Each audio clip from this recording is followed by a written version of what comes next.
ಭಾನುವಾರ ಆದರೂ ಕೂಡ, ರಜೆ ದಿವಸ ಆದರೂ ಕೂಡ ಜಿಲ್ಲೆಯ ಅಭಿವೃದ್ಧಿ ದೃಷ್ಟಿಯಿಂದ ಹೊಸ ಸರ್ಕಾರ ಬಂದಿದೆ. ನೂತನವಾದ ಮುಖ್ಯಮಂತ್ರಿಗಳು, ಉಪಮುಖ್ಯಮಂತ್ರಿಗಳು ಬಂದಿದ್ದಾರೆ. ಅದರ ಹಿನ್ನೆಲೆಯಲ್ಲಿ ಸಮಯವನ್ನ ಯಾವುದೂ ಕೂಡ ಕಳೆಯದೆ ಸರ್ಕಾರದ ಕೆಲಸ ಕಾರ್ಯಗಳು ಮುಂದುವರಿಬೇಕು ಮತ್ತು ಹೊಸ ಆಲೋಚನೆಗಳೇನಿದ್ದಾವೆ ಅದನ್ನು ಕೂಡ ನಾವು ಅಧಿಕಾರಿಗಳ ಗಮನಕ್ಕೆ ತರಬೇಕು ಅಂತ ಹೇಳಿ ಇವತ್ತು ಒಂದು ಸಭೆಯನ್ನ ಮಾಡಿದ್ದೇನೆ. ಈ ಸಭೆಯಲ್ಲಿ ಕೆಲವು ನಿರ್ದಿಷ್ಟವಾದಂತಹ ಸೂಚನೆಗಳನ್ನು ಕೊಟ್ಟಿದ್ದೇನೆ. ಪ್ರತಿಯೊಬ್ಬ ಅಧಿಕಾರಿಯೂ ಕೂಡ ಏನು ಸರ್ಕಾರದ ಕೆಲಸಗಳು ಅವರವರ ಇಲಾಖೆಯಲ್ಲಿ ಇದ್ದಾವೆ,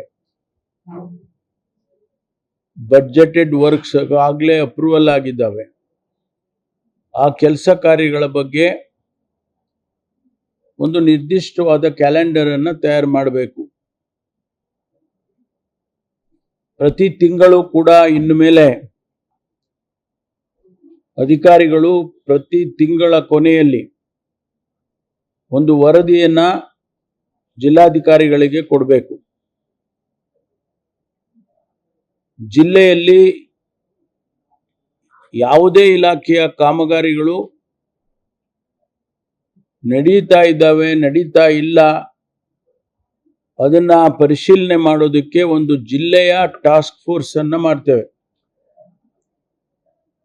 ಆ ಜಿಲ್ಲೆಯ ಒಳಗಡೆ ಏನ್ ಕೆಲಸ ಕಾರ್ಯಗಳು ಇಲಾಖೆ ಒಳಗಡೆ ಆಗ್ತಾ ಇದ್ದಾವೆ, ಅವರು ಫೀಲ್ಡ್ ವಿಸಿಟ್ ಮಾಡ್ಬೋದು ಅಥವಾ ಅಧಿಕಾರಿಗಳನ್ನ ಕರೆದು ಮಾತಾಡ್ಬೋದು, ರಿವ್ಯೂ ಮಾಡ್ಬೋದು. ಅದಕ್ಕೆ ಒಂದು ಜಿಲ್ಲಾಧಿಕಾರಿಗಳು ಅವರ ನೇತೃತ್ವದಲ್ಲಿ ಒಂದು ಟಾಸ್ಕ್ ಫೋರ್ಸ್ ಅನ್ನ ಮಾಡ್ತಾರೆ. ಪ್ರತಿ ತಿಂಗಳ ಕೊನೆಯಲ್ಲಿ ಒಂದು ವರದಿಯನ್ನು ಕೂಡ ಅವರು ಕೊಡ್ತಾರೆ. ಪ್ರತಿ ಇಲಾಖೆಯ ಹೆಡ್, ಯಾರು ಡೆಪ್ಯೂಟಿ ಡೈರೆಕ್ಟರ್ ಇದ್ದಾರ, ಜಾಯಿಂಟ್ ಡೈರೆಕ್ಟರ್ ಇದ್ದಾರ, ಅವರು ಕೊಡ್ತಾರೆ. ಅದನ್ನ ನಾವು ರಿವ್ಯೂ ಮಾಡ್ತೇವೆ. ನಾನೇ ಖುದ್ದಾಗಿ ಅದನ್ನ ರಿವ್ಯೂ ಮಾಡ್ತೇನೆ. ಪ್ರೋಗ್ರೆಸ್ ಯಾವ ರೀತಿ ಆಗ್ತಾ ಇದೆ ಜಿಲ್ಲೆಯಲ್ಲಿ ಕೆಲಸ ಕಾರ್ಯಗಳು ಅದನ್ನ ನೋಡಿ ಸ್ಪೀಡ್ ಅಪ್ ಮಾಡಬೇಕು ಕೆಲಸಗಳನ್ನ. ಅದನ್ನ ನಾನು ಹೇಳಿದಾಗೆ ಒಂದು ಕ್ಯಾಲೆಂಡರ್ನ ತಯಾರು ಮಾಡಿ ಕೊಡಬೇಕು ಇಲಾಖೆಯವರು ಅಂತ ಹೇಳಿ ಸೂಚನೆಯನ್ನ ಕೊಟ್ಟಿದ್ದೇನೆ. ಈಗಾಗಲೇ ಪ್ರಾಮುಖ್ಯವಾದಂತ ಕೆಲಸಗಳು ಎತ್ತಿನೊಳೆಯಲ್ಲಿ ನಮ್ಮ ಜಿಲ್ಲೆಯಲ್ಲಿ ಲ್ಯಾಂಡ್ ಅಕ್ವಿಸಿಷನ್ ಆಗಬೇಕಾಗಿದ್ದು ಸಂಪೂರ್ಣವಾಗಿ ಲ್ಯಾಂಡ್ ಅಕ್ವಿಸಿಷನ್ ಆಗಿದೆ. ಕೆಲಸ ಕಾರ್ಯಗಳು ಎಲ್ಲಿ ತಡ ಆಗ್ತಾ ಇದೆ, ನಮ್ಮ ಜುಲೈ ಒಳಗಡೆ, ಈ ವರ್ಷದ ಜುಲೈಗೆ ನೀರು ಬರಬೇಕು ಅಂತೇಳಿ ನಾವು ಏನು ಎಸ್ಟಿಮೇಟ್ ಮಾಡಿದ್ದು, ಅದರ ಹಿನ್ನೆಲೆಯಲ್ಲಿ ನಾವು ಅದನ್ನ ಸಪರೇಟ್ ಆಗಿ ನಾನು ಎತ್ತಿನೊಳೆ ಯೋಜನೆ, ಅಪ್ಪರ್ ಭದ್ರಾ ಯೋಜನೆ ಮತ್ತು ಹೇಮಾವತಿ ಯೋಜನೆ, 3 ನೀರಾವರಿ ಯೋಜನೆಗಳನ್ನ ಪ್ರತ್ಯೇಕವಾಗಿ ನಾನು ರಿವ್ಯೂ ಮಾಡ್ತೇನೆ. ಈಗಾಗಲೇ ಮೇಲ್ನೋಟಕ್ಕೆ ನಾವು ಈಗಾಗಲೇ ರಿವ್ಯೂ ಮಾಡಿ ಅಂಕಿಅಂಶಗಳನ್ನು ತಗೊಂಡಿದ್ದೇವೆ. ಆದರೆ ಇನ್ನೂ ಕೂಡ ಡೀಪ್ ಆಗಿ ರಿವ್ಯೂ ಮಾಡಿ ಎಲ್ಲಿ ತೊಂದರೆಗಳಿದ್ದಾವೆ ಅದನ್ನ ಬಗೆಹರಿಸ್ತಕ್ಕಂಥ ಕೆಲಸವನ್ನ ಮಾಡ್ತೀವಿ. ಎರಡನೇದು, 2 ನಮಗೆ ಪ್ರಾಮುಖ್ಯವಾದಂಥ ರೈಲ್ವೆ ಯೋಜನೆಗಳಿದಾವೆ ನಮ್ಮ ಜಿಲ್ಲೆಗೆ. ಒಂದು ತುಮಕೂರು ರಾಯದುರ್ಗ, ಇನ್ನೊಂದು ತುಮಕೂರು ದಾವಣಗೆರೆ. ತುಮಕೂರು ದಾವಣಗೆರೆ ಅತಿ ವೇಗವಾಗಿ ನಡೀತಾ ಇದೆ, ಅದು ಮುಗಿಯುವ ಹಂತದಲ್ಲಿದೆ. ತುಮಕೂರು ರಾಯದುರ್ಗ ಪಾವಗಡದವರೆಗೂ ಆ ಕಡೆಯಿಂದ, ಆಂಧ್ರ ಕಡೆಯಿಂದ ಪಾವಗಡವರೆಗೂ ರೈಲೇ ಬರುವಂತದ್ರಲ್ಲಿ ಇದೆ. ನಮ್ಮ ಕಡೆಯಿಂದ ಲ್ಯಾಂಡ್ ಅಕ್ವಿಸಿಷನ್ ಬಹಳ ದಿವಸದಿಂದ ಪೆಂಡಿಂಗ್ ಇತ್ತು. ಇನ್ನು ಲ್ಯಾಂಡ್ ಅಕ್ವಿಸಿಷನ್ನು ಎಲ್ಲ ಸಂಪೂರ್ಣವಾಗಿ ಮುಗ್ದಿದೆ. ಇನ್ನು ಸಣ್ಣ ಸಣ್ಣ 2-3 ಹಂತದಲ್ಲಿ ಇರ್ಬೋದು, ಅದು ಸಾಲ್ವ್ ಆಗುತ್ತೆ. ಕೇಂದ್ರ ಸರ್ಕಾರ 50%, ರಾಜ್ಯ ಸರ್ಕಾರ 50%.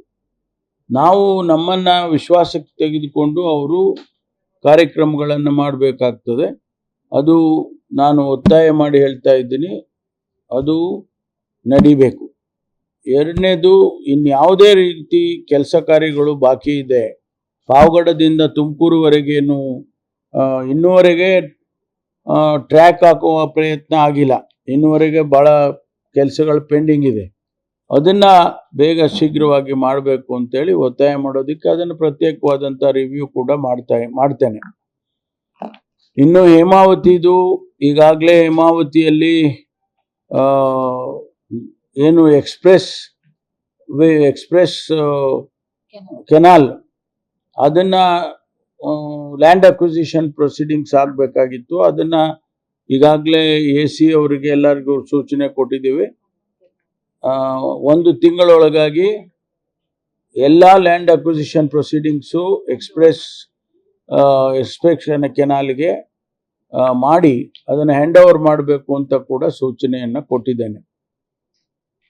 ಇದು 3 ಇರಿಗೇಷನ್ನು ಮತ್ತು ರೈಲ್ವೆ ಇದರದ್ದು ಸಂಬಂಧಪಟ್ಟಂಥದ್ದು. ಅಲ್ಲ, ಈಗ ನಾವು ಈ ವರ್ಷದ ಜುಲೈನಲ್ಲಿ ನೀರು ತರಬೇಕು ಅಂತ ನಾವು ಅಂದಾಜು ಮಾಡಿದ್ದು. ಹಾಸನದ ಹತ್ರ ಏನು ಫಾರೆಸ್ಟ್ನವ್ರಿಗೂ ಕ್ಲಿಯರೆನ್ಸ್ ಕೊಟ್ಟಿರಲಿಲ್ಲ, ಪ್ರಪೋಸಲ್ ಡೆಲ್ಲಿಗೆ ಹೋಗಿತ್ತು. ಗೌರ್ಮೆಂಟ್ ಆಫ್ ಇಂಡಿಯಾದಿಂದ ತಡ ಆಯಿತು. ಆದರೆ ಈಗ ಅವರು ಇನ್ ಪ್ರಿನ್ಸಿಪಲ್ ಒಪ್ಕೊಂಡಿದ್ದಾರೆ. ಕೆಲಸ ಸ್ಟಾರ್ಟ್ ಆಗಿರೋದ್ರಿಂದ ಅದು ಎಷ್ಟು ಬೇಗ ಕೆಲಸ ಬಿಟ್ಟು ಕಂಪ್ಲೀಟ್ ಆಗುತ್ತೆ, ಆವಾಗ ನೀರು ಬರುತ್ತೆ. ಅದನ್ನು ನಾವು ಈಗ ಅವರು ಕೆಲಸವನ್ನು ಪ್ರಾರಂಭ ಮಾಡಿದ್ದಾರೆ. ನನಗೆ ಯಾವಾಗ ಕಂಪ್ಲೀಟ್ ಮಾಡ್ತಾರೆ ಅಂತಕ್ಕಂಥ ಮಾಹಿತಿ ಇಲ್ಲ. ಅದನ್ನು ತೊಗೊಂಡು ನಾವು ಅದನ್ನು ರಿವ್ಯೂ ಮಾಡ್ತೀನಿ. ಅದಕ್ಕೆ ನಾನು ಹೇಳಿದ್ದು ಎತ್ತಿನಹೊಳೆಯನ್ನು ಸಪ್ರೇಟಾಗಿ ರಿವ್ಯೂ ಮಾಡ್ತೀನಿ ಅಂತ. ಅದು ಆಗಿದ ಮೇಲೆ ನಮಗೆ ನೀರು ಬರುತ್ತೆ. ಈ ವರ್ಷಕ್ಕೆ ಜುಲೈಗೆ ಬರೋದಾದರೆ ಈ ವರ್ಷಕ್ಕೆ ಬರಬೇಕು, ಜುಲೈ ಒಳಗೆ. ಮಳೆಗಾಲ ಮುಗಿಯೋದ್ರೊಳಗಾಗಿ ಬರಬೇಕಲ್ಲ. ನಮಗೆ ಜೂನ್, ಜುಲೈ, ಆಗಸ್ಟ್, ಸೆಪ್ಟೆಂಬರ್ 3 ತಿಂಗಳಲ್ಲೇ ಹೆಚ್ಚು ಮಳೆ ಆ ಭಾಗದಲ್ಲಿ ಆಗೋದು. ಆವಾಗಲೇ ನಮಗೆ ನೀರು ಬರಬೇಕು ಹೆಚ್ಚು, ಆಮೇಲೆ ನಮ್ಗೆ ಸಿಕ್ಕೋದಿಲ್ಲ. ನಾವೇನು 24 TMC ನೀರನ್ನ ಎಕ್ಸ್ಪೆಕ್ಟ್ ಮಾಡ್ತಾ ಇದ್ದೀವಿ, ಅದು ಬರಬೇಕಾದ್ರೆ ಆ ಟೈಮ್ನಲ್ಲೇ ನೀರು ಬರಬೇಕು. ಅದು ಅಲ್ಲಿ ಲಿಫ್ಟ್ ಆಗಬೇಕು. ಲಿಫ್ಟ್ ಆಗಿದ್ರೆ ನಮಗೆ ನೀರು ಬರುತ್ತೆ. ಅದನ್ನು ಎಂಟೈರ್ ಪ್ರೋಸೆಸ್ಸನ್ನು ನಾವು ರಿವ್ಯೂ ಮಾಡಬೇಕಾಗುತ್ತೆ. ಜಿಲ್ಲೆಯಲ್ಲಿ ಬೇರೆ ಬೇರೆ ಕೆಲಸಗಳು ಇದ್ದಾವೆ. ಕುಡಿಯೋ ನೀರಿನ ಸಮಸ್ಯೆದು, ರಸ್ತೆ, ಗ್ರಾಮೀಣ ಭಾಗದ ರಸ್ತೆಗಳು, ಆಮೇಲೆ ಕಟ್ಟಡಗಳು, ಅನೇಕ ಕಟ್ಟಡಗಳನ್ನು ತೆಗೆದುಕೊಂಡಿದ್ದೇವೆ ಎಲ್ಲ ಒಂದೊಂದು ಡಿಪಾರ್ಟ್ಮೆಂಟ್ನಿಂದ ಒಂದೊಂದು ರೀತಿ ಕಟ್ಟಡಗಳನ್ನು ತಗೊಂಡಿದ್ದಾರೆ. ಅದೆಲ್ಲ ನಾನು ಮಾಹಿತಿ ತಗೊಂಡಿದ್ದೀನಿ. ಈಗ ಅದೆಲ್ಲವನ್ನು ಕೂಡ ನಾವು ಪಿರಿಯಾಡಿಕಲಿ ಈ ಮಂತಲ್ಲಿ ಮುಗಿಬೇಕು. ಸುಮ್ಮನೆ ಅಧಿಕಾರಿಗಳು 6 ತಿಂಗಳು, ಇನ್ನು 6 ತಿಂಗಳಾಗುತ್ತೆ, ಇನ್ನು ವರ್ಷ ಆಗುತ್ತೆ. ಈಗ ನೋಡಿದೆ ನಾನು ಕೆಲವು ಕಟ್ಟಡಗಳನ್ನ 3 ತಿಂಗಳಾಗೋದನ್ನು ಅವರು 6 ತಿಂಗಳಂತ ಹೇಳಿದ್ದಾರೆ. ಅದನ್ನೆಲ್ಲ ಈಗ ನಾವು ಈ ವಾರದ ಕೊನೆಯಲ್ಲಿ ಅವರು DC ಅವರಿಗೆ ಆ ಕ್ಯಾಲೆಂಡರ್ ಇದು ಅಂತ ಹೇಳಿದ್ನಲ್ಲ, ಅದನ್ನು ಅವರು ಸಬ್ಮಿಟ್ ಮಾಡಬೇಕು, ರಿವೈಸ್ ಮಾಡಿ. ನಮಗೇನು ಒಂದು ಡೇಟಾ ಕೊಟ್ಟಿದ್ದಾರೆ. ಈಗ I am not satisfied with that. ಅದನ್ನು ರಿವೈಸ್ ಮಾಡಿ ನಮಗೆ ಕೊಡಬೇಕು ಅಂತೇಳಿ ಸೂಚನೆ ಕೊಟ್ಟಿದ್ದೀನಿ. ಅದನ್ನು ಕೊಡ್ತಾರೆ. ಒಟ್ಟಾರೆ ಜಿಲ್ಲೆಯ ಅಭಿವೃದ್ಧಿ ತ್ವರಿತವಾಗಿ ಆಗಬೇಕು, ಪ್ರೋಗ್ರೆಸ್ಸು. ಇನ್ನು ಮುಂದೆ ನಮಗೆ ಮುಂದಿನ ಬಡ್ಜೆಟ್ನಲ್ಲಿ ಏನು ಜಿಲ್ಲೆಗೆ ಬರುತ್ತೆ ಅದನ್ನು ಕೇಳೋಕೆ ಮುಂಚೆ ನಮ್ಮದು ಈಗ ಆಗಿರೋದು ಕಂಪ್ಲೀಟ್ ಆಗಬೇಕು. ಇಲ್ಲದೇ ಇದ್ರೆ ಅವರು ಹಣ ಕೊಡೋದಿಲ್ಲ. ಯಾಕೆಂದರೆ ನೀವು ಕೊಟ್ಟಿರೋ ಹಣನೇ ಖರ್ಚು ಮಾಡಿಲ್ಲಲ್ರಿ ಇನ್ನೂ ನೀವು ಅಂತ ಹೇಳಿಬಿಡ್ತಾರೆ. ಅದಕ್ಕೋಸ್ಕರ ಅದನ್ನು ಮಾಡೋದಕ್ಕೆ ಎಲ್ಲ ರೀತಿಯ ಪ್ರಯತ್ನಗಳನ್ನು ತಗೋಬೇಕು ಅಂತೇಳಿ ಪ್ರೋಗ್ರೆಸ್ಸನ್ನು ನಾವು ಮಾಡಿ ತೋರಿಸ್ಬೇಕಾಗ್ತದೆ. ಈಗಾಗಲೇ 2-3 ಕ್ಷೇತ್ರ, ಈಗ ಕ್ರೀಡಾ ಕ್ಷೇತ್ರ, ಅದು ಕೂಡ ಸ್ಪೋರ್ಟ್ಸ್ದು ನನಗೆ ಈಗ ಖಾತೆ ಕೊಟ್ಟಿದ್ದಾರೆ. ಅದರಲ್ಲಿ ಏನು ಮಾಡ್ಬೋದು, ಈಗಾಗಲೇ ನಾವು ಕ್ರಿಕೆಟ್ ಸ್ಟೇಡಿಯಮ್ದು ಫೌಂಡೇಶನ್ ಮಾಡಿದ್ವಿ, ಅದು ಕೆಲಸನ ಮಾಡೋಕ್ಕೆ ಶುರು ಮಾಡ್ತಾರೆ. ಮತ್ತು ಬೇರೆ ಬೇರೆ ರೀತಿಯಲ್ಲಿ ಹಾಕಿ ಮತ್ತು ಸ್ವಿಮ್ಮಿಂಗ್ ಇಂಟರ್ನ್ಯಾಷನಲ್ ಸ್ಟ್ಯಾಂಡರ್ಡಿಗೆ, ಒಲಿಂಪಿಕ್ ಸ್ಟ್ಯಾಂಡರ್ಡಿಗೆ ಮಾಡಬೇಕು ಅಂತೇಳಿ ಈಗ ಮಾಡಿದ್ದೀವಿ. ಅದನ್ನು ಈಗ ರಿವ್ಯೂ ಮಾಡ್ತೇನೆ, ಮುಂದಿನ ದಿನದಲ್ಲಿ ಸ್ಯಾಂಕ್ಷನ್ ಮಾಡಿ ಕೊಡ್ತೇನೆ. ಆ ನೋಡಿ, ಕೇಂದ್ರ ಸರ್ಕಾರದವರಿಗೆ ಇತಿಮಿತಿ ಇಲ್ಲ. ಅವರು ಈ ತಿಂಗಳಲ್ಲೇ 2 ಸಾರಿ ಮಾಡಿದ್ದಾರೆ. ಇವಾಗ 29 ರೂಪಾಯಿ ಜಾಸ್ತಿ ಮಾಡಿದ್ದಾರೆ. ನಿಜ, ನಮಗೂ ಅರ್ಥ ಆಗುತ್ತೆ. ಇಂಟರ್ನ್ಯಾಷನಲಿ ಅಲ್ಲಿ ಗ್ಯಾಸು ಬರೋದು ಕಡಿಮೆ ಆಗಿದೆ, ಇದು ಬರೋದು ಕಡಿಮೆ ಆಗಿದೆ, ಇದೆಲ್ಲ ಹೇಳ್ತಾ ಇದ್ದಾರೆ. ಮಧ್ಯೆ ಒಂದು ಶಿಪ್ ಪಾಸ್ ಆಗ್ಬಿಟ್ರೆ ದೊಡ್ಡದಾಗಿ ಪಬ್ಲಿಸಿಟಿ ಕೊಡ್ತಾರೆ. ಆಯ್ತಾ? ರಷ್ಯನ್ ಆಲ್ಟರ್ನೇಟಿವ್ ಇದೆ ಅಂತ ಹೇಳ್ತಾರೆ, ಮತ್ತೆ ಬೇರೆ ಬೇರೆ ಆಲ್ಟರ್ನೇಟಿವ್ಸ್ ಇದೆ ಅಂತ ಹೇಳ್ತಾರೆ. ಇದೆಲ್ಲ ನಾವು ಎಕ್ಸಾಮಿನ್ ಮಾಡಿ, ಈಗ ಈ ಜನ ಸಮುದಾಯಕ್ಕೆ ಅವರ ಯೋಗಕ್ಷೇಮ ನೋಡ್ಕೋಬೇಕಲ್ಲ. ಎಷ್ಟು ಸಾರಿ ಪೆಟ್ರೋಲ್ ಡೀಸೆಲ್ ಜಾಸ್ತಿ ಆಗಿದೆ, ಅದಕ್ಕೆ ಜಸ್ಟಿಫೈ ಮಾಡಬೇಕಲ್ಲ. ಇಂಟರ್ನ್ಯಾಷನಲ್ಲು ಬ್ಯಾರಲ್ಗೆ ಎಷ್ಟು ಅಂತ ಹೇಳಿ ರೇಟ್ಗಳು ಜಾಸ್ತಿ ಆಯಿತು, ಕಮ್ಮಿ ಆಯಿತು, ಅದನ್ನು ಅಂದಾಜು ನೋಡಬೇಕು. ಆಲ್ರೈಟ್, ಅಷ್ಟೆಲ್ಲ ಆಗಿದೆ, ನೀವು ಅದನ್ನು ಅಬ್ಸರ್ವ್ ಮಾಡ್ಕೊಳ್ಳಿ. ಅಬ್ಸರ್ವ್ ಮಾಡಿಕೊಂಡು ಜನದ ಇಂಟ್ರೆಸ್ಟನ್ನು ಕಾಪಾಡಿ. ಪೆಟ್ರೋಲ್ ಪ್ರೈಸ್, ಡೀಸೆಲ್ ಪ್ರೈಸ್ ಜಾಸ್ತಿ ಮಾಡೋದು ನೀವು. ಸ್ಟೇಟ್ ಗೌರ್ಮೆಂಟ್ಸ್ಗಳು ಅಬ್ಸರ್ವ್ ಮಾಡಿ ಅಂದರೆ ಅದು ಹೆಂಗೆ ಸಾಧ್ಯ ಆಗುತ್ತೆ? ಸ್ಟೇಟ್ ಗೌರ್ಮೆಂಟ್ಗಳಿಗೆ ಅಷ್ಟೊಂದು ಹಣ ಇದೆಯಾ ಅವರ ರಿಸೋರ್ಸಸ್ನಲ್ಲಿ? ಅದರಿಂದ ಇದು ಏನವ್ರೇನು ಪ್ರೈಸಸ್ ಎಲ್ಲ ಈಗ ರೈಸ್ ಮಾಡಿದ್ದಾರೆ, ಅದನ್ನು ಅವರು ಅಬ್ಸರ್ವ್ ಮಾಡ್ಕೋಬೇಕು. ಕೇಂದ್ರ ಸರ್ಕಾರ ಅಬ್ಸರ್ವ್ ಮಾಡಿ ಹೆಚ್ಚು ಮಾಡಿದ ಹಾಗೆ ಜನಸಮುದಾಯದ ಹಿತವನ್ನು ಕಾಪಾಡಬೇಕು.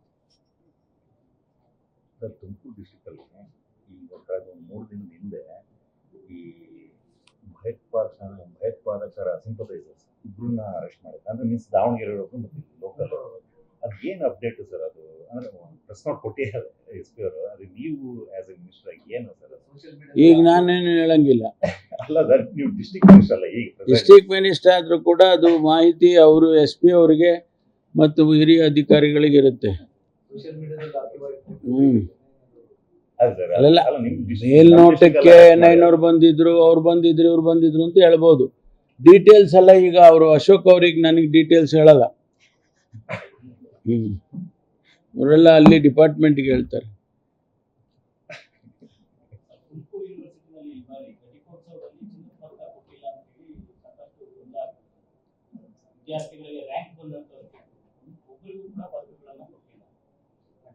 ನಾನು ಮಾಧ್ಯಮದಲ್ಲಿ ನೋಡಿದೆ, ಅವರು ಯಾರೋ ಬೇರೆ ರಾಜ್ಯದವರಿಗೆ, ಮಧ್ಯಪ್ರದೇಶದವರಿಗೆ ತಯಾರು ಮಾಡೋದಕ್ಕೆ ಆರ್ಡರ್ ಕೊಟ್ಟಿದ್ರಂತೆ. ಅದು ಸರಿಯಾದ ಸಮಯಕ್ಕೆ ಬರಲಿಲ್ಲ, ಅವರು ಓಡೋಗ್ಬಿಟ್ಟಿದ್ದಾನೆ ಅವನು. ಅದನ್ನು ಸರಿಯಾಗಿ ವೈಸ್ ಚಾನ್ಸಲರ್ ಅವರು ಅಥವಾ ಸಂಬಂಧಪಟ್ಟವರು ಅದನ್ನು ಸರಿಯಾಗಿ ಗಮನಿಸಬೇಕಾಗಿತ್ತು. ಅಲ್ಲಿ ಒಂದಿಷ್ಟು ತಪ್ಪಾಗಿದೆ. ಯಾಕೆಂದರೆ ಚಿನ್ನದ ಪದಕ ನೀವು ಅನೌನ್ಸ್ ಮಾಡಿದ್ಮೇಲೆ ಚಿನ್ನದ ಪದಕ ಕೊಡಬೇಕು. ಈಗ ನಾವೆಲ್ಲ ಚಿನ್ನದ ಪದಕ ತಗೊಂಡಿದ್ದವರು, ನಮಗೆ ಕಾಯ್ಕೊಂಡು ನಮಗೆ ಖುಷಿಯಾಗಿ ಚಿನ್ನದ ಪದಕ ಬಂತೆ ಅಂತ ಇದ್ದವ್ರು ನಾವೆಲ್ಲ. ಆ ಟೈಮಲ್ಲಿ ಕೊಡಲಿಲ್ಲ, ಇನ್ಯಾವಾಗ ಕೊಡೋದು? ಹಾಂ, ಅದು ಕೊಡ್ಬೋದು, ಮಕ್ಕಳಿಗೆ ಕೊಡ್ತಾರೆ ಅನಿಸುತ್ತೆ. ಸರ್ಟಿಫಿಕೇಟ್ ಕೊಟ್ಟಿದ್ದಾರೆ ಅಲ್ಲ, ತಡವಾಗಾದರೂ ಕೊಡ್ತಿದ್ದಾರಲ್ಲ. ಕೊಡ್ದೇನೆ ಇದ್ದಿದ್ರೆ ಏನು ಮಾಡೋದು? ಅದನ್ನು ಪರಿಶೀಲನೆ ಮಾಡೋಣ, ಅದನ್ನು ವಿಚಾರ ಮಾಡೋಣ. ಯಾಕೆ ನಮ್ಮ ರಾಜ್ಯದಲ್ಲಿ ಇಲ್ವಾ ಮಾಡೋದಕ್ಕೆ? ನಮ್ಮ ರಾಜ್ಯದಲ್ಲಿ ಮಾಡ್ತಾರೆ. ಟೆಂಡರ್ ಕರೆದಿದ್ರು ಅಂತೇಳಿ ಟೆಂಡರ್ನಲ್ಲಿ ಅವ್ರಿಗೆ ಸಿಕ್ಕಿದೆ ಅಂತ ಹೇಳಿದ್ದಾರೆ. ಟೆಂಡರ್ ಕರೆದಾಗ ಅವರು ಗ್ಲೋಬಲ್ ಟೆಂಡರು, ಆಮೇಲೆ ಅದು ನ್ಯಾಷನಲ್ ಟೆಂಡರು, ಆ ಥರ ಏನೋ ಇರುತ್ತಲ್ಲ. ಅವರು ಬರೀ ರಾಜ್ಯದ ಟೆಂಡರ್ ಕರೆದಿದ್ರೆ ಸಾಕಾಗಿತ್ತೇನೋ. ನಮ್ಮಲ್ಲೂ ಇದ್ದಾರಲ್ಲ ಒಳ್ಳೊಳ್ಳೆ ಆರ್ಟಿಸ್ಟು, ಕಲೆಗಾರರೆಲ್ಲ ಇದ್ದಾರೆ, ಚಿನ್ನ ಮಾಡೋರು. ಸೊ ಥ್ಯಾಂಕ್ ಯು, ಧನ್ಯವಾದಗಳು. 3 ಪ್ರಾಮುಖ್ಯವಾದಂಥ ವಿಚಾರಗಳು. ಒಂದು, ಜನರಲ್ ಆಸ್ಪತ್ರೆಯನ್ನು ಹೊಡೆದಾಕಿ ಕಟ್ಟಬೇಕು ಅಂತ ನಾವು ತೀರ್ಮಾನ ಮಾಡಿದ್ದು. 130 ಕೋಟಿ. ಅದನ್ನು ಈಗಾಗಲೇ ಕಾಂಟ್ರ್ಯಾಕ್ಟು ಏನು ನಾರ್ಮಲ್ ಪ್ರೋಸೆಸ್ ಏನಿತ್ತು ಅದೆಲ್ಲ ಫಾಲೋ ಮಾಡಿದ್ದಾರೆ. ಮಾಡಿ ಟೆಂಡರ್ ಕರೆದು, ಟೆಂಡರ್ ಪ್ರಕ್ರಿಯೆ ಮುಗಿದು ಟೆಂಡರ್ ಅಲಾಟ್ಮೆಂಟ್ ಕೂಡ ಆಗಿದೆ. ಈಗ ನಾಳೆ 9:15 ಗಂಟೆಗೆ ಅದಕ್ಕೆ ಪೂಜೆ ಮಾಡಿ ಡಿಮಾಲಿಷನ್ ಶುರು ಮಾಡ್ತಾರೆ. ನಾಳೆ 9:15 ಗಂಟೆಗೆ ಎಲ್ಲ ಮೆಟೀರಿಯಲ್ ಒಳಗಡೆ ಇದ್ದಿದ್ದು ಏನೇನಿತ್ತು ಅದೆಲ್ಲ ಶಿಫ್ಟ್ ಮಾಡಿ ಆಪರೇಷನ್ ಥಿಯೇಟರ್ಗಳು, ವಾರ್ಡ್ಗಳು, ಎಕ್ವಿಪ್ಮೆಂಟ್ಸ್, ಈಗ ನಮ್ಮ ಎಕ್ಸ್ರೇದು ಅದು ಇದು ಏನೆಲ್ಲ ಇತ್ತು ಅದನ್ನೆಲ್ಲ ಶಿಫ್ಟ್ ಮಾಡಿದ್ದಾರೆ ಹೊಸ ಬಿಲ್ಡಿಂಗಿಗೆ. ಈಗ ಈ ಕೆಲಸ ನಾಳೆಯಿಂದ ಪ್ರಾರಂಭ ಆಗುತ್ತೆ. ಗುಬ್ಬಿ ವೀರಣ್ಣ ಕಲಾಮಂದಿರಕ್ಕೆ 3 ಕೋಟಿ ಮಂಜೂರಾಗಿತ್ತು ಹಿಂದೆ, ಬಜೆಟ್ನಲ್ಲಿ 3 ಕೋಟಿ ಕೊಟ್ಟಿದ್ದಾರೆ. HALನವರು ನಾವು ಕೇಳಿದ್ದು ಅವರಿಗೆ, ನೀವು ಕೂಡ ಕೊಡಬೇಕು, ಒಂದು ಸ್ವಲ್ಪ ಹಣ ಕೊಡಿ ಅಂತ. ಅವರು 3 ಕೋಟಿ ಸ್ಯಾಂಕ್ಷನ್ ಮಾಡಿ ಅಧಿಕೃತವಾಗಿ DC ಅವರಿಗೆ ಪತ್ರ ಬರೆದಿದ್ದಾರೆ. ನಾವು 3 ಕೋಟಿ CSR ಫಂಡ್ ಕೊಡ್ತಾ ಇದ್ದೀವಿ.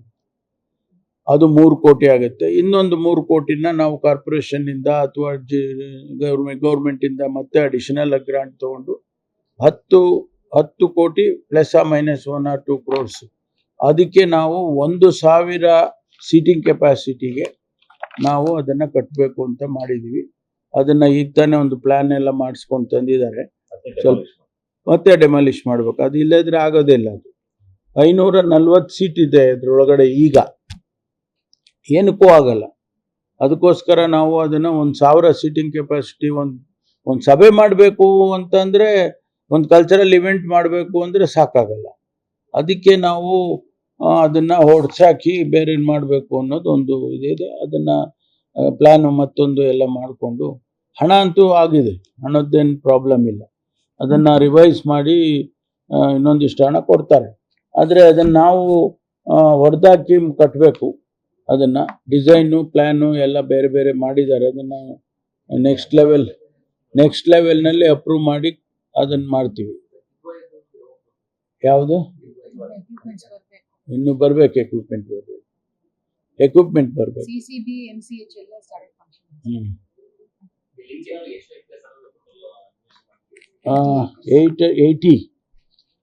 80 acres ಅಲ್ಲ. ಒಂದು ಈಗ ಮಳೆಗಾಲ ಬರ್ತಾ ಇದೆ, ಆದರೂ ಕೂಡ 1 ತಿಂಗಳು 1.5 ತಿಂಗಳೊಳಗೆ ಸ್ಟಾರ್ಟ್ ಆಗುತ್ತೆ.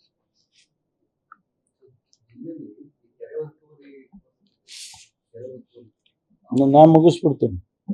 ಆಮೇಲೆ ತುಮಕೂರು ಸಿಟಿ ಒಳಗೆ ರಸ್ತೆಗಳಿಗೆ ಒಂದು 175 ಕೋಟಿ ರೂಪಾಯಿ ಮಂಜೂರಾತಿ ಆಗಿದೆ.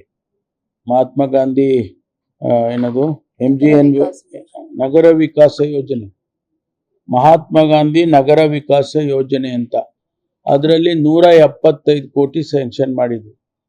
ನಾನು ಆ್ಯಕ್ಚುಲಿ ಅದನ್ನು 300 ಕೋಟಿ 400 ಕೋಟಿ ಕೇಳಿದ್ದೆ, ಆದರೆ 175 ಕೋಟಿ ಕೊಟ್ಟಿದ್ದಾರೆ. ಅದರಲ್ಲಿ ಈಗಾಗಲೇ ಕೆಲಸಗಳು ಸ್ಟಾರ್ಟ್ ಆಗಬೇಕು. ಈಗ ಮೊನ್ನೆ ನಾನು ಶಿರಾ ಗೇಟ್ ಹತ್ರ 80 ಫೀಟ್ ರೋಡು, ಅದನ್ನು ನಾನೇ ಖುದ್ದಾಗಿ ಹೋಗಿ ನೋಡಿದೆ. DC ಅವರು ನಾನು ಹೋಗಿ ನೋಡಿದ್ವಿ. ತುಂಬ ಹಳ್ಳಗಳು, ಆಮೇಲೆ ಅಲ್ಲೆಲ್ಲ ಓಡಾಡೋಕ್ಕಾಗ್ತಾ ಇರಲಿಲ್ಲ. ಅದಕ್ಕೆ ಅದನ್ನು ಇಮಿಡಿಯೇಟಾಗಿ ಕೆಲಸ ಸ್ಟಾರ್ಟ್ ಮಾಡಬೇಕು ಅಂತೇಳಿ ಈಗ ಸ್ಟಾರ್ಟ್ ಮಾಡಿದ್ದಾರೆ. ಆಲ್ರೆಡಿ ಕೆಲಸ ಸ್ಟಾರ್ಟ್ ಆಗಿದೆ, ಇನ್ನೊಂದು ತಿಂಗಳಲ್ಲೇನೋ ಮುಗಿಸ್ತಾರೆ. ಅದೇ ರೀತಿ ಬೇರೆ ಬೇರೆ ರಸ್ತೆಗಳು ಏನವರು ಅಪ್ರೂವಲ್ ಕೊಟ್ಟಿತ್ತು ಅದೆಲ್ಲ ಸ್ಟಾರ್ಟ್ ಮಾಡ್ತಾರೆ. ಈಗ 1 ತಿಂಗಳೊಳಗಾಗಿ ಕೆಲಸಗಳು ಸ್ಟಾರ್ಟ್ ಆಗುತ್ತೆ 175 ಕೋಟಿಗೆ. ಆಮೇಲೆ ಗುಬ್ಬಿ ವೀರಣ್ಣದಾಯ್ತಲ್ಲ. ಆಮೇಲೆ ಈಗ ನಾವು ಹಾಕಿ ಸ್ಟೇಡಿಯಮ್ಮು, ಸ್ವಿಮ್ಮಿಂಗ್ ಪೂಲು ಸ್ಟೇಡಿಯಮ್ಮು ಅದನ್ನು ಮಾಡೋದಕ್ಕೆ ಪ್ರಸ್ತಾವನೆ ಸರ್ಕಾರಕ್ಕೆ ಕಳಿಸಿದ್ವಿ. ನಮ್ಮ ಜಾಗ ಗುರುತಿಸಿದ್ದೀವಿ. ಅದನ್ನು ಈಗ ಮುಂದುವರಿಸ್ತೀವಿ. ಅದೆರಡು ಆದರೆ ನಮಗೆ ಒಂದು ಸ್ಪೋರ್ಟ್ಸ್ ಸಿಟಿ ಮಾದರಿ ತುಮಕೂರನ್ನು ಗುರುತಿಸ್ತಾರೆ ಇಂಟರ್ನ್ಯಾಷನಲಿ ಅಂತ ಒಂದು ಅಂದಾಜು ಮಾಡಿದ್ದೀವಿ. ಮಕ್ಕಳಿಗೆ ಇನ್ನೂ ಒಂದಿಷ್ಟು ಆ್ಯಕ್ಟಿವಿಟೀಸ್ ಆಗಲಿ ಹಾಗೆ ಅಂತ. ಸೊ ಇದಿಷ್ಟು ಮುಖ್ಯವಾದಂಥ ವಿಚಾರಗಳು. ಕುಡಿಯೋ ನೀರಿಗೆ ಆದ್ಯತೆ ಮೇಲೆ ಕುಡಿಯೋ ನೀರಿಗೆ ಮಾಡ್ತಕ್ಕಂಥದ್ದು. ಈಗ ಏನೇನು JJM ಅಂತ ಪ್ರೋಗ್ರಾಮ್ ಇದೆ, ಅದು ಇನ್ನೂ ಸುಮಾರು ಕೆಲಸಗಳು ಬಾಕಿ ಉಳಿದಿದೆ. ಒಂದು ಕಡೆ ಹಣ ಬಿಡುಗಡೆ ಆಗಿಲ್ಲ, ಒಂದು ಕಡೆ ಇದು ಅಂತ ಎಲ್ಲ. ಅದನ್ನು ನಾವು ಫೈನ್ ಟ್ಯೂನ್ ಮಾಡಿ ಬೇಗ ಮುಗಿಸೋದಕ್ಕೆ ಕ್ರಮ ತಗೋಬೇಕು ಅಂತೇಳಿ ಕೂಡ ಸೂಚನೆ ಕೊಟ್ಟಿದ್ದೇನೆ. ಎಲ್ಲ ಟೈಮ್ ಫ್ರೇಮ್ನೆಲ್ಲ ಆಗಬೇಕು. ಸ್ಟೇಡಿಯಂ ಅಲ್ಲಿ ಸ್ಕೇಟಿಂಗ್ ಪ್ರಾಕ್ಟೀಸ್ ಮಾಡ್ತಾರೆ ಈಗ, ಅದು ಅವ್ರಿಗೆ ಇಲ್ದಂಗೆ ಆಗಿದೆ. ಅವರು ಪ್ರೈವೇಟ್ನ ಆಶ್ರಯಿಸಬೇಕಾಗಿದೆ ಮಕ್ಕಳು. ನೋಡೋಣ ಈಗ ಮುಂದೆ ಮುಂದೆ ಏನು ನಾವು ಈ ಸ್ಪೋರ್ಟ್ಸ್ ಆಕ್ಟಿವಿಟಿಗೆಲ್ಲ ಡೆವಲಪ್ ಮಾಡಿ ಪ್ಲಾನ್ ಮಾಡ್ತಾ ಇದ್ದೀವಿ, ಅಲ್ಲಿ ಎಲ್ಲಾದರೂ ಸ್ಕೇಟಿಂಗಿಗೆ ಒಂದು ಅವಕಾಶ ಮಾಡಿಕೊಡೋಕ್ಕೆ ಮಾಡೋಣ. ಯಾಕಂದ್ರೆ ಬೇರೆ ಬೇರೆ ಹೋಗಿ ಹಣ ಕೊಟ್ಟು ಮಾಡ್ಕೊಂಡು ಬರೋದು ಕಷ್ಟ ಆಗುತ್ತೆ. ಪ್ರಾವಿಷನ್ ಇತ್ತು ಅಲ್ಲಿ ಈಗ ಅಲ್ಲಿ ವಾಲಿಬಾಲು ಬಾಸ್ಕೆಟ್ ಬಾಲ್ ಮಾಡ್ಕೊಟ್ಟಿದೀವಿ ಅಲ್ಲಿ, ಅದರಿಂದ ತೊಂದರೆ ಆಗಿದೆ. ಬಟ್ ಅದಕ್ಕೂ ಪ್ರಾವಿಷನ್ ಮಾಡೋಣ. ಬೇರೆ ಎಲ್ಲಾದ್ರೂ ಅವಕಾಶ ಇದ್ರೆ ಅದನ್ನ ಮಾಡ್ಕೊಡಿ. ಅದನ್ನೆಲ್ಲ ಈಗ ನೋಡ್ತೀವಿ. ಈಗ ಮುಖ್ಯಮಂತ್ರಿಗಳು, ಹಣಕಾಸಿನ ಸಚಿವರು ಈಗ ಅವರು ರಿವ್ಯೂ ತಗೊಳ್ತಾರೆ. ಇನ್ನೂ ಮಾಡಿಲ್ಲ. ಮಾಡಿದ್ಮೇಲೆ ಹೊಸ ಮುಖ್ಯಮಂತ್ರಿಗಳು ಅವರು ಯಾವ ರೀತಿ ಅವ್ರದ್ದೇ ಆದಂಥ ಆಲೋಚನೆಗಳು ಇರ್ತಾವೆ, ಕೊಡಿಸೋದಕ್ಕೆ ಪ್ರಯತ್ನ ಮಾಡ್ತೀವಿ. ಕೆರೆ ಒತ್ತುವರಿ ಈಗಾಗಲೇ ಹಿಂದಿಂದ ಸರ್ಕಾರದ ಆದೇಶಗಳಿದ್ದಾವೆ, ಅದನ್ನೆಲ್ಲ ತೆರವು ಮಾಡಬೇಕು ಹಾಗೆ ಅಂತೇಳಿ. ನಾವು ಅದನ್ನ ಫೋರ್ಸ್ ಮಾಡಕ್ ಹೋಗಿಲ್ಲ. ಈಗ ಅದನ್ನ ಯಾವುದು ಎಷ್ಟು ಅಲ್ಲಲ್ಲ ನೋಡಿ, ಸ್ಟ್ಯಾಟಿಸ್ಟಿಕ್ಸು ಹೇಳ್ತೀನಿ ನಿಮ್ಗೆ. 1025 ಎಕರೆ, ಸಾರಿ 1025 ಕೆರೆಗಳು ಎನ್ಕ್ರೋಚ್ಮೆಂಟ್ ಆಗಿದ್ದು, ಅದರಲ್ಲಿ 614 ರಿಮೂವ್ ಮಾಡಿದ್ದಾರೆ. ಆಯ್ತಾ, ಸರ್ಕಾರಕ್ಕೆ ಹೋಗಿದೆ. ಅದು ಇನ್ನ 411 ಇದೆ, ಅದನ್ನ ಕಂಟಿನ್ಯೂಸ್ ಆಗಿ ಮಾಡ್ತಾ ಇದ್ದಾರೆ. ಅದನ್ನ ಮಾಡ್ತಾರೆ, 15 ದಿವಸದೊಳಗಾಗಿ ಮಾಡ್ತಾರೆ.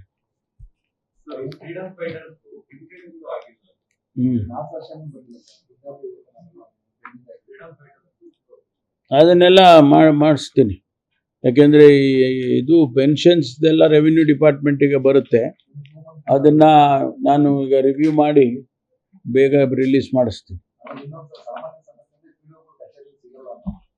ಇಲ್ಲ, ಈಗ ಇವತ್ತೆಲ್ಲ ವಾರ್ನಿಂಗ್ ಕೊಟ್ಟಿದ್ದೀನಿ ಎಲ್ಲ. ಈಗ ನೀವು ಮೊನ್ನೆ ಮುಖ್ಯಮಂತ್ರಿಗಳ ಸ್ಟೇಟ್ಮೆಂಟ್ ನೋಡಿದ್ರಲ್ವಾ? ಮುಖ್ಯಮಂತ್ರಿಗಳು ಅವರ ಮೊದಲನೆಯ ಪ್ರೆಸ್ ಕಾನ್ಫರೆನ್ಸ್ ಅಲ್ಲೇ ಕೂಡ ಹೇಳಿದ್ದಾರೆ, ನಾವು ಆಫೀಸರ್ಸ್ ಸೆಕ್ರೆಟರಿಯೇಟ್ ಅಲ್ಲಿ ನಾನು ಅವರು ರಿವ್ಯೂ ತಗೊಂಡ್ವಿ. ಮುಖ್ಯಮಂತ್ರಿಗಳು ನಾನು ರಿವ್ಯೂ ತಗೊಂಡ್ವಿ. ಮುಖ್ಯಮಂತ್ರಿಗಳು ಅವತ್ತು ಬಹಳ ಕಠಿಣವಾಗಿ ಹೇಳಿದ್ದಾರೆ, every officer must be present in the office. ಅವರು ಹೆಡ್ ಕ್ವಾರ್ಟರ್ಸ್ ಅಲ್ಲಿ ಇರಬೇಕು, ಜನಗಳಿಗೆ ಸಿಗಬೇಕು ಅಂತೇಳಿ ಬಹಳ ಕಠಿಣವಾದಂಥ ಸೂಚನೆಯನ್ನು ಕೊಟ್ಟಿದ್ದಾರೆ. ಅದ್ರ ಪ್ರಕಾರ ನಾವು ಎಲ್ಲ ಜಿಲ್ಲೆನಲ್ಲಿ ರಿವ್ಯೂ ಮಾಡಬೇಕಾಗತ್ತೆ, ಮಾಡ್ತೀವಿ. ಯಾವುದು? ಈಗ DPR ಆಗಿದೆ. DPR ಅನ್ನ ಕ್ಯಾಬಿನೆಟ್ ಅಲ್ಲಿ ಇಟ್ಟು ಕ್ಯಾಬಿನೆಟ್ ಅಪ್ರೂವಲ್ ತಗೊಂಡು ಆಮೇಲೆ ಏನು ಎಕ್ಸ್ಪ್ರೆಷನ್ ಆಫ್ ಇಂಟ್ರೆಸ್ಟ್ ಅನ್ನ ಕರೀತಾರೆ. ಅವಾಗ ಯಾರು ಬರ್ತಾರೆ ಅಂತ ಹೇಳಿ ನೋಡ್ಕೊಂಡು, ಈಗಾಗಲೇ 2-3 ಜನ ಬಂದಿದ್ದಾರೆ. ಅವರು PPP ಮಾಡೆಲ್ ಆದ್ರಿಂದ ಅವರೇ 20,000 ಕೋಟಿ ಅವರೇ ಇನ್ವೆಸ್ಟ್ ಮಾಡಬೇಕು. ಅದನ್ನ ಅವರು ಎಕ್ಸ್ಪ್ರೆಷನ್ ಆಫ್ ಇಂಟ್ರೆಸ್ಟ್ ತಗೊಂಡು ಆಮೇಲೆ ಪ್ರೋಸೆಸ್ ಇದೆ. ಅದಕ್ಕೆ ಸ್ಪೆಷಲ್ ಪರ್ಪಸ್ ವೆಹಿಕಲ್ ಮಾಡಬೇಕಾ, ಇಲ್ಲ ಇರುವಂಥ ಮೆಟ್ರೋ ಇದರಲ್ಲೇ ಮಾಡಿಸ್ಬೇಕಾ, ಅದೆಲ್ಲ ಕ್ಯಾಬಿನೆಟ್ ಅಲ್ಲಿ ಡಿಸೈಡ್ ಆಗುತ್ತೆ. ಅಲ್ಲ, ಈಗಾಗಲೇ ಸ್ಟಾರ್ಟ್ ಮಾಡಿದ್ದಾರೆ ಮುಖ್ಯಮಂತ್ರಿಗಳು. ಅಧಿಕಾರಿಗಳನ್ನ ಬದಲಾವಣೆ ಮಾಡಿ ಯಾರಿಗೆ ಜವಾಬ್ದಾರಿ ಕೊಡಬೇಕು ಹೇಗೆ ಅಂತೇಳಿ ಈಗಾಗಲೇ ಪ್ರಾರಂಭ ಮಾಡಿದ್ದಾರೆ. ನಮ್ಮ ಒಟ್ಟಾರೆ 2 ವರ್ಷದ ಅವಧಿಯಲ್ಲಿ ಇನ್ನೂ ತ್ವರಿತವಾಗಿ ಕೆಲಸಗಳಾಗಬೇಕು. ಇಡೀ ರಾಜ್ಯದಲ್ಲಿ ನಮ್ಮ ಸರ್ಕಾರದ ಕೆಲಸ ಕಾರ್ಯಗಳು ಆಗಬೇಕು. ಅದರ ಪ್ರಕಾರ ನಾವು ರಾಜ್ಯದಲ್ಲಿ ಕೆಲಸ ಮಾಡ್ತೀವಿ. SIR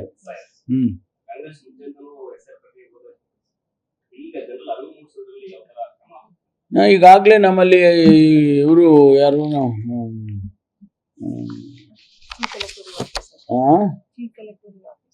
ಚೀಫ್ ಎಲೆಕ್ಟ್ರಲ್ ಆಫೀಸರ್ ಅಲ್ಲ, ನಮ್ಮ ಪಕ್ಷದ ವತಿಯಿಂದ ನಾವು ಮಾಡಿದೀವಲ್ಲ, BLAಗಳು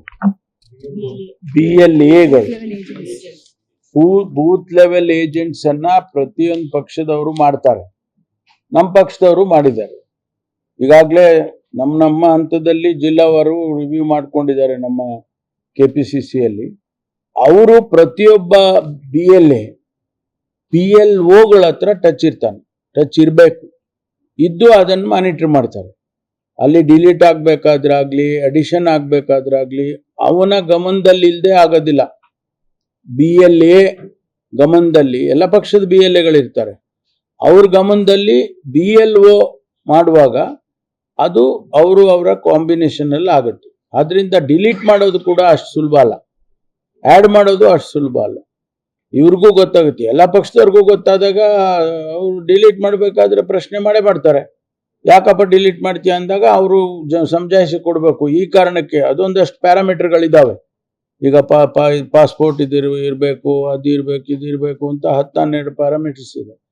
ಆ ಪ್ಯಾರಾಮೀಟರ್ಸ್ ಅಲ್ಲಿ ಫುಲ್ಫಿಲ್ ಮಾಡಲಿಲ್ಲ ಅಂದರೆ ಅವಾಗ ಡಿಲೀಟ್ ಮಾಡ್ತಾರೆ. ಅದನ್ನು ಸಮಜಾಯಿಸಿ ಕೊಡೋದು ಯಾರಿಗೆ? BLAಗಳಿಗೆ ಹೇಳಬೇಕು, BLO. ಅದು ಆ ಪ್ರೊಸೆಸ್ ಪ್ರಾರಂಭ ಆಗಿದೆಯಲ್ಲ, Yes, sir. ಪ್ರಾರಂಭ ಆಗಿದೆ. Already had one hmm. interaction. advertise the government official advertisement ನಿನ್ನೆಯಿಂದ ಅದು ಇಶ್ಯೂ ಆಗಿದೆ. ಏನಾಯ್ತು? ಫೋಟೋ ಉದಾಹರಣೆಗೆ ದೇವರಾಜ್ ಅವರು ಕ್ಲಿಕ್ ಆಗಿರೋದ್ರಿಂದ ಇವತ್ತೊಂದು ಅಡ್ವರ್ಟೈಸ್ಮೆಂಟ್ ಬಂದಿದೆ, ಅದರಲ್ಲೂ ತಮ್ಮ ಫೋಟೋ ಇಲ್ಲ. ಹಿಂದೆ ಎತ್ತಿತ್ತು DCM ಅವ್ರದ್ದು, ಅದೊಂದು ಇಶ್ಯೂ ಆಗಿದೆ. ಅಲ್ಲ, ನಾನು ನೋಡಲಿಲ್ಲ, ಅದನ್ನು ಗಮನಿಸಿಲ್ಲ. ನಾನು ವಾಪಸ್ ಬೆಂಗಳೂರಿಗೆ ಹೋದ್ಮೇಲೆ ಅದನ್ನು ಮುಖ್ಯಮಂತ್ರಿಗಳ ಜೊತೆಯಲ್ಲಿ ಮಾತಾಡ್ತೀನಿ. ಇಲ್ಲ ಇನ್ಫಾರ್ಮೇಷನ್ ಡಿಪಾರ್ಟ್ಮೆಂಟ್ನವ್ರು ಏನಾದರೂ ಅವರು ಬಿಟ್ಟಿದ್ರೆ ಅವ್ರ ಹತ್ರನೂ ಮಾತಾಡ್ತೀನಿ. ಗೊತ್ತಿಲ್ಲ ನನಗೆ ಯಾವ ಉದ್ದೇಶಕ್ಕೆ ಅಥವಾ ಯಾವ ಕಾರಣಕ್ಕೆ ಬಿಟ್ಟಿದ್ದಾರೆ ಅಂತ. ಅದನ್ನು ಸರಿ ಮಾಡ್ಕೊಳ್ಳೋಣ. ಬೆಂಗಳೂರಿನಲ್ಲಿ ಜೊತೆಗೆ JDS ಕೂಡ ಇಶ್ಯೂನ ರೈಸ್ ಮಾಡಿದೆ. CM ಆಗಿರೋ ಕಾರಣಕ್ಕೆ ಇವರು ಈ ರೀತಿ ಇನ್ಸಲ್ಟ್ ಮಾಡಿದ್ದಾರೆ. ಆ ರೀತಿ ಏನಾಗಿರ್ಲಿಕ್ಕೆ ಸಾಧ್ಯ ಇಲ್ಲ. ಎಲ್ಲಿ ಅಧಿಕಾರಿಗಳ ಹಂತದಲ್ಲಿ ಏನಾದರೂ ಕೂಡ ಅದು ಆಗಿದ್ರೆ ಅದನ್ನು ಸರಿಪಡಿಸೋಣ. ಈಗ ನಮಗೆ ಫೋಟೋ ಮುಖ್ಯ ಅಲ್ಲ, ಸರ್ಕಾರಕ್ಕೆ ಕೆಲಸ ಮಾಡೋದು ಮುಖ್ಯ ಅಲ್ಲ. ಈಗೇನು ಅದನ್ನೇ ಹೇಳ್ತಾ ಇದ್ದೀನಲ್ಲ, ಯಾವ ಹಂತದಲ್ಲಿ ಅದು ಬಿಟ್ಟೋಗಿದೆ ಗೊತ್ತಿಲ್ಲ ನನಗೆ. ಆಮೇಲೆ ಇವಾಗ ಸ್ಪೋರ್ಟ್ಸ್ ಕೂಡ ಖಾತೆ ನಿಮ್ಮ ಬೆಂಗಳೂರಲ್ಲಿ ಏನೋ ಕ್ರಿಕೆಟ್ ಸ್ಟೇಡಿಯಂ ಹೊಸದಾಗಿ ಇನ್ನೊಂದು ಕಡೆ ಮಾಡ್ತಾ ಇದ್ದಾರೆ. ಅದು ಯಾವ ಸ್ಟೇಜಲ್ಲಿ ಇದೆ? ನೋಡಿ, ಹೌಸಿಂಗ್ ಬೋರ್ಡ್ನಲ್ಲಿ ಅವರು ಲ್ಯಾಂಡ್ ಅಕ್ವಿಸಿಷನ್ ಮಾಡುವಂಥ ಸಂದರ್ಭದಲ್ಲಿ ಆ ಜನ ಲ್ಯಾಂಡ್ ಕೊಡುವಾಗ ಹೇಳಿದ್ದು, ನೋಡಿ ನಮಗೆ ನೀವೇನೋ ನಮ್ಮ ಜಮೀನು ತಗೊಂಡು ಹೊರಟೋಗ್ತೀರಾ, ನಮಗೇನು ಮಾಡ್ತೀರಾ ನೀವು ಅಂತ ಕೇಳುವಾಗ ಆವಾಗ ಚರ್ಚೆ ಆಗಿದ್ದು, ನಮಗೊಂದು ಸ್ಟೇಡಿಯಂ ಮಾಡಿಕೊಡಿ, ಕನ್ವೆನ್ಷನ್ ಸೆಂಟರ್ಗಳು ಮಾಡಿಕೊಡಿ ಅಂತ ಕೇಳಿದ್ದಾರೆ. ಅದು ಆ ಭಾಗದಲ್ಲಿ ಎಲ್ಲ IT ಕಂಪನಿಗಳಿದೆ ತುಂಬ. ಆ IT ಕಂಪನಿಗಳಿಗೂ ಸಹಾಯ ಆಗುತ್ತೆ, ನಮಗೆ ಜನಗಳಿಗೆ ಕೆಲಸ ಕಾರ್ಯಗಳು ಸಿಗುತ್ತೆ. ಈಗ ಕನ್ವೆನ್ಷನ್ ಸೆಂಟರ್ ಅಂದರೆ ಅಲ್ಲಿ ಒಂದಷ್ಟು ಜನ ಕೆಲಸ ಸಿಗುತ್ತೆ, ಸ್ಟೇಡಿಯಂ ಮಾಡಿದರೆ ಅಲ್ಲೊಂದಷ್ಟು ಜನ ಕೆಲಸ, ಇದೆಲ್ಲ ಮಾಡಿ ಆವಾಗಲೇ ತೀರ್ಮಾನ ಮಾಡಿದ್ದಾರೆ. ಮತ್ತು ಹೌಸಿಂಗ್ ಬೋರ್ಡ್ನಲ್ಲಿ ಹಣ ಇದೆ, ಸರ್ಕಾರ ಹಣ ಕೊಡ್ತಾ ಇಲ್ಲ ಅದಕ್ಕೆ, ಹೌಸಿಂಗ್ ಬೋರ್ಡ್ನವ್ರ ಹತ್ರ ಇದೆ ಹಣ. ಆ ಹಣ ತಗೊಂಡು ಈಗ ಆ ಜನಗಳಿಗೆ ಏನು ಮಾತು ಕೊಟ್ಟಿದ್ರು ಅದರ ಪ್ರಕಾರ ಒಂದು ನನ್ನ ಅಂದಾಜು 900 ಕೋಟಿ ರೂಪಾಯಿ ಖರ್ಚು ಮಾಡಿ ಇಡೀ ದೇಶದಲ್ಲಿ 2ನೇ ಅತಿ ದೊಡ್ಡ ಸ್ಟೇಡಿಯಂ ಅನ್ನ ಅಲ್ಲಿ ಕಟ್ಟೋದಕ್ಕೆ ಅಡಿಗಲ್ ಹಾಕಿದೀವಿ. ನಾನು ಹೋಗಿದ್ದೆ ಆ ಕಾರ್ಯಕ್ರಮದಲ್ಲಿ. ಮುಖ್ಯಮಂತ್ರಿಗಳು, ಅಂದಿನ ಮುಖ್ಯಮಂತ್ರಿಗಳು, ಹಿಂದಿನ ಮುಖ್ಯಮಂತ್ರಿಗಳು DCM ಆಗಿದ್ರಾಗ ಅವರು ಅಡಿಗಲ್ ಹಾಕಿದ್ದಾರೆ. ಅಲ್ಲಿ ಮೊದಲನೇ ಹಂತದಲ್ಲಿ ಒಟ್ಟು ಕಾಸ್ಟ್ 1600 ಕೋಟಿ ರೂಪಾಯಿ. ಅದರಲ್ಲಿ ಸ್ಟೇಡಿಯಂಗೆ 900 ಕೋಟಿ ಖರ್ಚು ಮಾಡ್ತಾರೆ, ಮಿಕ್ಕಿದ್ದು ಕನ್ವೆನ್ಷನ್ ಸೆಂಟರ್ಸು ಬೇರೆ ಬೇರೆ ಫೆಸಿಲಿಟೀಸ್ ಎಲ್ಲ ಮಾಡ್ತಾರೆ.